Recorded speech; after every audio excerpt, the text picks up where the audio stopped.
My dear friends, આ એક pencil છે. આ બાજુથી તમને બુઠ્ઠી લાગે છે.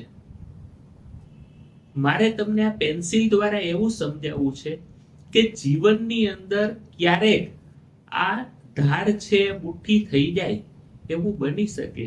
પેન્સિલ ખૂબ જ સરસ ચાલતી હોય અને અચાનક પેન્સિલની અણી તૂટી જાય, ઘસાઈ જાય, વપરાઈ જાય, બટકી જાય, કંઈ પણ થઈ શકે છે.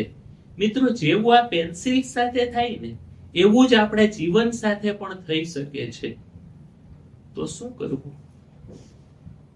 ફેંકી દેવી? આપણે આ પેન્સિલને ફેંકી દેતા નથી, તો જીવનને ફેંકી દેવાય? મિત્રો, એક પેન્સિલને ફેંકતા નથી, પણ આ પેન્સિલની સામું અગર જોઈએ ને તો એમાંથી રસ્તો પડે.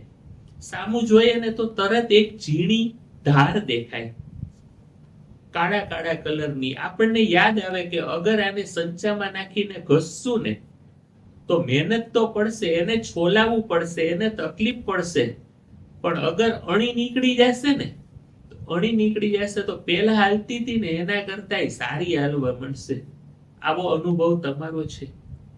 જીવનમાં પણ અગર પેન્સિલ બુઠ્ઠી થઈ જાય કે અણી બટકી જાય તો અણી કાઢીએ તો પાછી ચાલી શકે છે.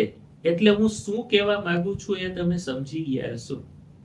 અને તમને એમ થાય કે મારે છોલાવવું નથી, મારે અણી કાઢે એવી તકલીફ લેવી નથી, તો દોસ્તો આને તમે બીજી બાજુ ફેરવો ને તો બીજી બાજુ અણી કાઢેલ તૈયાર જ હોય છે. બીજી બાજુ પણ પેન્સિલ તૈયાર હોય છે. તો જીવનમાં અગર એક રસ્તો બંધ થઈ જાય છે એનો મતલબ આ કઈ વન વે નથી. વન વે હોય તો પણ થોડું આગળથી પાછો વળવાનો રસ્તો હોય. આ જીવન છે.